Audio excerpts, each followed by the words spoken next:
भगवान की कृष्ण कन्हैया लाल की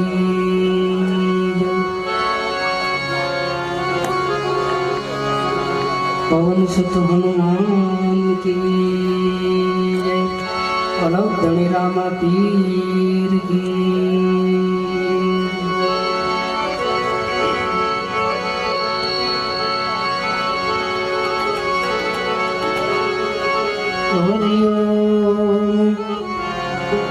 नमो पार्वती पति हर हर महादेव।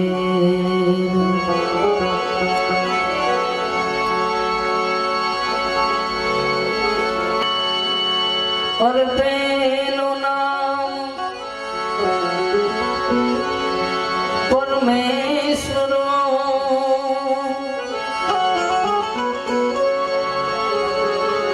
जी जगमग्यो छे जो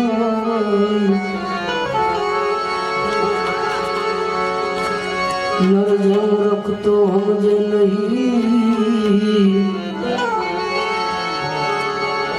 आदोरी करे छे सोर नर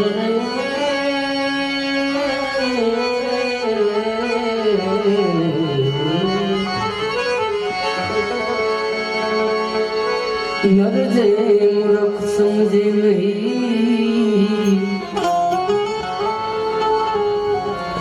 हरि करे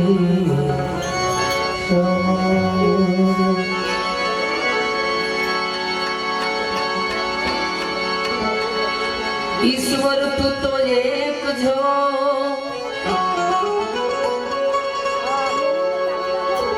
खूब गयो ते संसार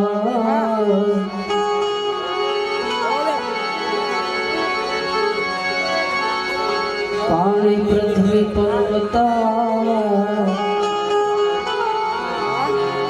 खूब किलो संगार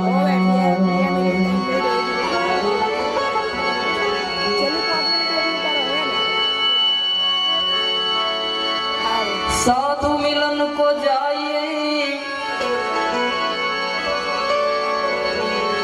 तजमान मोहनी अभिमान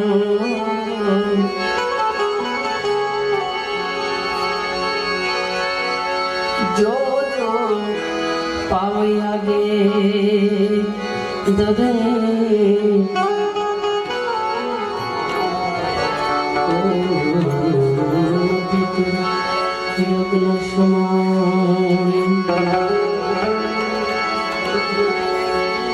जो जो पावे आगे धरे कोटि अग्न समान सदगुरु ऐसा कीजिए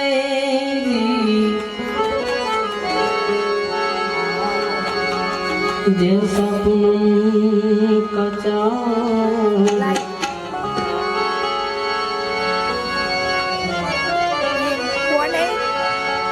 तेज करे तपे नहीं उपजावे आनंद। गुरु महिमा से बोले भाई गुरु वंदन करिए खाली गणपति बापा ना आह्वान करिए आ पृथ्वीना ये मालिक तमे रे ए तारो तो ए तरीए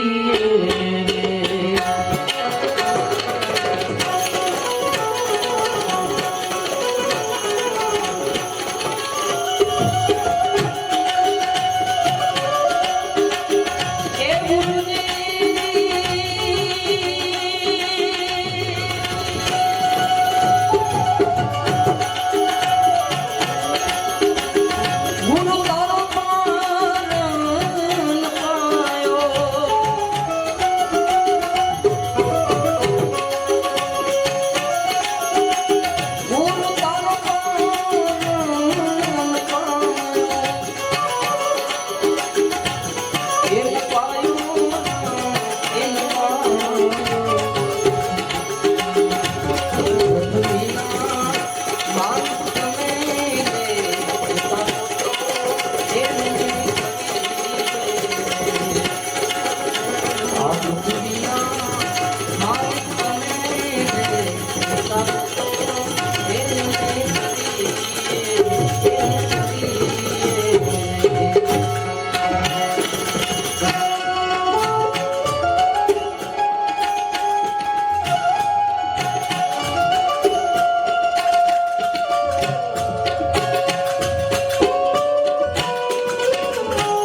સંત को लाविना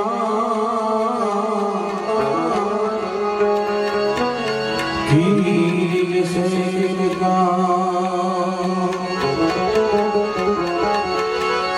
संत जग को लाविना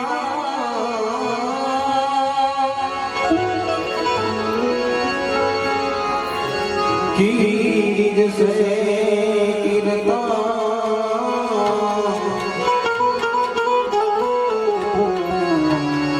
યરમાંથી ભમરી બને તો તુમને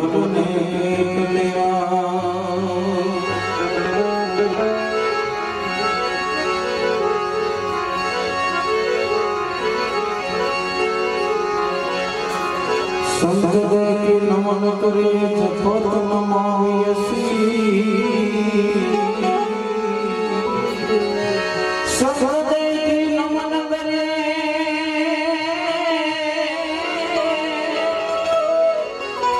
जपत नमाव्यसी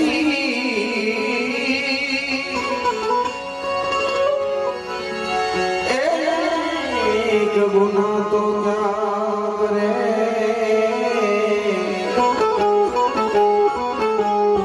मानला गुना से मक्सी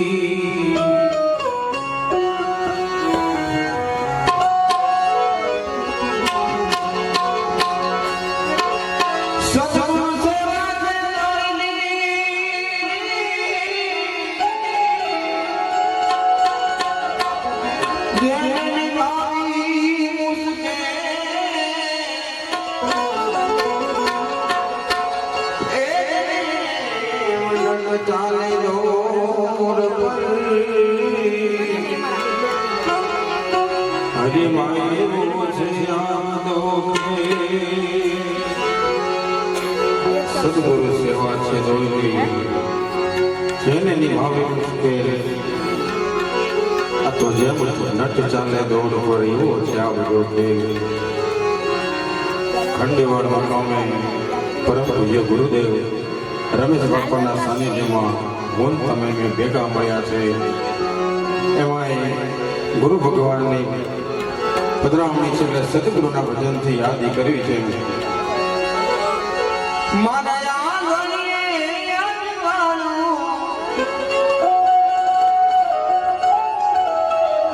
રૂડુ હૃદય સિંહાસન ડાળું ગુરુ મૂર્તિ હું પ્રેમે નિહાળું ગુરુ મારા યાદ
સન્મુખ હોય, આપણી હાજરી જ્યોતની સન્મુખ હોય એવી ઘડીઓ દુર્લભ છે. આપણી વચ્ચે અલગ પધાર્યા છે, જ્યોતનું રૂપ લઈને પ્રગટ થયા છે.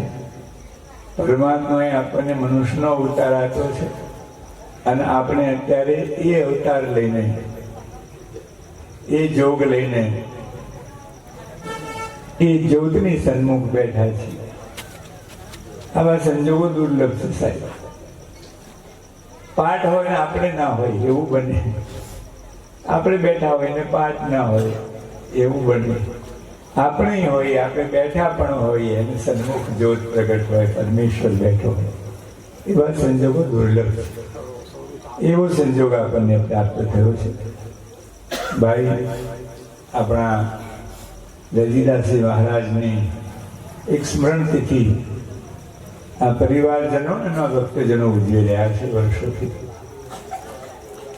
અને એ પરંપરાને આજે જ્યોત વડે, ભજન વડે આપણે ઉજવી રહ્યા છીએ. એ બહુ મોટી રીત છે.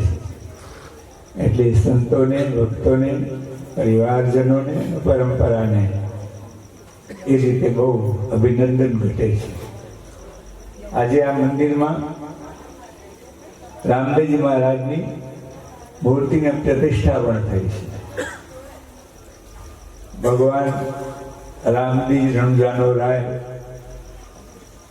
રણુજામાં તો ખરો, આપણે ઘેર, આપણે આંગણે પણ છે. અને આજે પ્રતિષ્ઠા એ પામે છે, આપણે ત્યાંની મૂર્તિ હાજર છે આપણી વચ્ચે. એ પણ એક દુર્લભ યોગ છે. એટલે આ વિચાર અને આ યોજના, આ આખો યજ્ઞ, જે પ્રતિષ્ઠા યજ્ઞ થયો તેને પણ અભિનંદન છે. સર્વ મહાત્માઓ પધાર્યા છે, સર્વ ભક્તજનો પધાર્યા છે, ભાવિક ભક્તજનો, બહેનો, વડીલો, યુવાનો આ જ્યોતના દર્શન માટે અને પ્રતિષ્ઠા મહોત્સવમાં સામેલ થયા છે. એ સર્વને અલગ ઘણી બહુ રાજી રાખે. મારું મંડળ પણ બહુ ઉત્સાહથી ભજન કાર્ય કરી રહ્યું છે. આ ચોઘડીઓ દુર્લભ છે. એવું હોય ને, ગામમાં હોય તો જ્યોત દર્શન દુર્લભ હોય. ઊંઘી ગયા હોય ઘણા ઈચ્છા કરી હોય ને ના પહોંચી શક્યા હોય, કંઈક કારણ આવ્યું હોય, એવું બને. અને ઘણા અંધારા પહોંચી ગયા હોય. બોલો સદગુરુ મહારાજ, આ સંજોગ મળવા ગયો. બીજું, કાલે અહીંયા પાઠ હોય, અહીંયામાં અમારા ઘણા ના હોય, અને એમાં એના એ હોય તો એમનું મન બીજું હોય. આવતીકાલે બોલો સદગુરુ મહારાજ, એના એ જ બેઠા હોય પણ બીજું મન લઈને બેઠા હોય. આજનો સંજોગ એ આજનો. એકની એક નદીમાં બીજી વખત નવાતો નથી. એવું કેમ બને? તમે રવિવારે નવા જાઓ છો મહીસાગર, તો નદી તો એની ને ના ભાઈ. તમે રવિવારે નયા હતા, એ પછી બીજા રવિવારે તો વચ્ચે 9 દાડા, વચ્ચે 6 દાડા ગયા. બીજા કેટલાય પાણી એમાં વહી ગયા હશે. બોલો સદગુરુ મહારાજ. એમ આજે રોજે રોજ ક્ષણે ક્ષણ પરમાત્માની ભક્તિમાં ના આવો. અને માત્ર પાઠ કરીને બેસવું કે માળા લઈને બેસવું કે આરતી લઈને બેસવું એ જ કેવળ ભજન નથી. હા, એ ભજન છે, પણ દરેક કાર્ય ઈશ્વરને ગમે, ધર્મને ગમે. એ પછી ખેતીનો હોય, ધંધાનો હોય, નોકરીનું હોય, કુટુંબ ચલાવવાનું હોય, બધા કાર્યો જ્યારે ભગવાનને સોંપીને કરીએ ત્યારે ભજન હોય છે. વાગે એ ભડાકા ભારી ભજનના, વાગે ભડાકા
સુલતા કરી લેવી.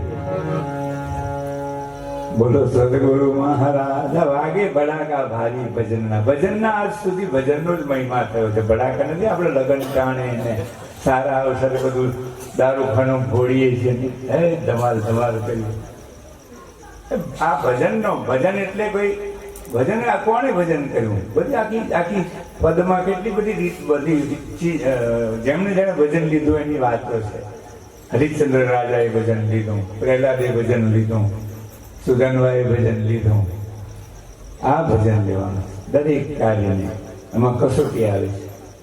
12 બીજનો ધણી. 12 બીજ એટલે આજે ફાગણ સુદ ને, એટલે અજવાળી બીજો 12 અને બીજી પાછી અંધારી બીજ. અંધારી બીજ કેવી હશે તો બધી બીજ બીજ 24 બીજ ઉજવ્યું. પણ 12 બીજ એ એક અજવાળાની ગતિ છે. આપણે અજવાળાને જ પૂજીએ ને, ઉગતા સૂર્યને પૂજીએ, પણ ચંદ્ર નહીં પૂજીએ, પૃથ્વી નહીં પૂજીએ, પહાડને પણ પૂજીએ, ઝાડને પણ પૂજીએ, સર્વત્ર પૂજા કરી લેવી. 12 બીજનો ધણી એ કોણ? રણુજાનો રાય એ તો ખરો જ આ કળજુગનો જાગતો દેવતા છે. એના પાઠ પૂરા છે, પણ પાઠ આદિ અનાદિના છે સાહેબ. પહેલા યુગ, સતયુગ, દ્વાપર, ત્રેતા ને કળયુગ, 4 યુગથી પાઠ પૂરા થયો છે. અને આ જગ્યાઓમાં બેઠા છે, જાગ્યા છે. આજનો પાઠ નથી, પાઠ આદિ અનાદિનો. પણ રામદેવજી મહારાજે આ પાઠનું સ્વરૂપ એવું સમજાવ્યું. જગત આ પહેલા તો પાઠ જાહેરમાં પુરાતા પણ નહીં, આજે પણ કેટલીક વખત નથી પુરાતા. એનું કારણ છે કે ધનુષ કઈ બહાર આપણે ખીટીએ ના ભરવી મૂકીએ. બોલો રામદેવજી મહારાજ. ધનુષો બહાર કાઢે, પગારખા બહાર કાઢે. અસલ વસ્તુ તો અંદર જ હોય. ગુપ્ત વસ્તુ છે, મોંઘી વસ્તુ છે. ભગવાને નખ બહાર મૂક્યા પણ હૃદય અંદર મૂક્યું છે.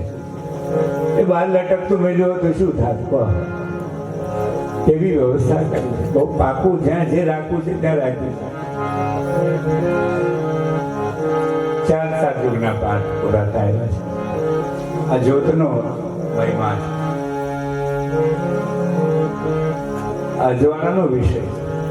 અજવાળું એટલે માત્ર પિયાલામાં જ્યોત પ્રગટ કરવી, કોડિયામાં જ્યોત પ્રગટ કરવી, એ તો વિધિ ખરો જ, એ ક્રિયા તો ખરી. પણ ખરું અજવાળું તો હૃદયની અંદર જ્ઞાનનો પ્રકાશ આવે. અને એ પ્રકાશ થયા પછી બધે જ આપણને સરખું લાગે. બહારનો પ્રકાશ કરીએ એટલે વસ્તુ નક્કી થાય. આપણે રાત્રે અંધારું હોય ને દીવો કરીએ એટલે ઘરમાં પડેલી વસ્તુ દેખાય.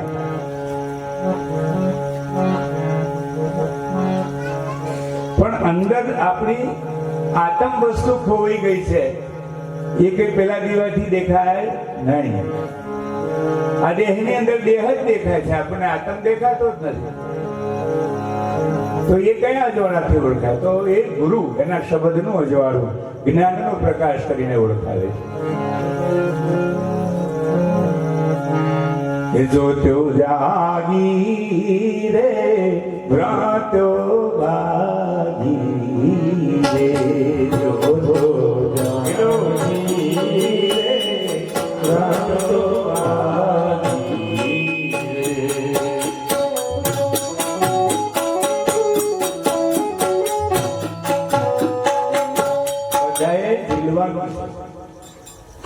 બધાએ ઝીલવાથી શું થાય? ઝીલવાથી શબ્દ હાથમાં આવે, અંદર ઉતરે ભજન. બધાનો રાગ કઈ, બધાનો ગાયકીનો રાગ ના પણ હોય, પણ ભાવ તો હોય ને. ભાવથી ગાવ અને જેમ ગાઈએ એકાગ્રતા મળે. કે જો જાગી રે પ્રાણ્યો ભાગી રે, જો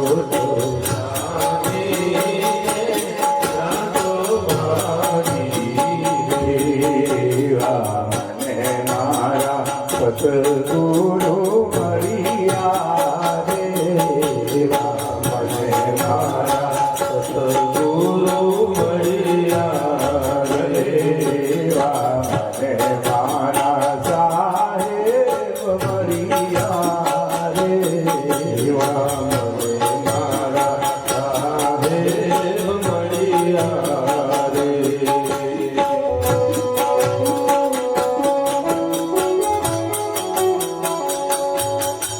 હું તો શિક્ષક છું, ઓફિસર છું અને ગુરુ છું. તો શિક્ષણનું તો નિશાળ ચલાવવાળો માણસ છું, એટલે એમને તો દઈશ નહીં. તાલીમ થવી જ જોઈએ, ગાવાની, વિચારવાની, સમજવાની. માત્ર બેસીને ઉઠવાનું નથી ભાઈ. હા, આપણને ગાવ જો જેને મોઢું જે ગાશે ને એને ભગવાન મોઢું લઈ લેશે. બોલો, આ ધમકી આલી ન કરો. દાગીનો બનાવે શું કરવા? કેશવમ પ્રતિગચ્છતિ. ઓમ પૂર્ણમદ પૂર્ણમિદં પૂર્ણાત પૂર્ણમુદચ્યતે પૂર્ણસ્ય પૂર્ણમાદાય પૂર્ણમેવાવશિષ્યતે. બોલો રામદેવજી મહારાજનો. 4 યુગની આરતી કરી. સતયુગ, દ્વાપર, ત્રેતા ને ભાઈ વિલાસજી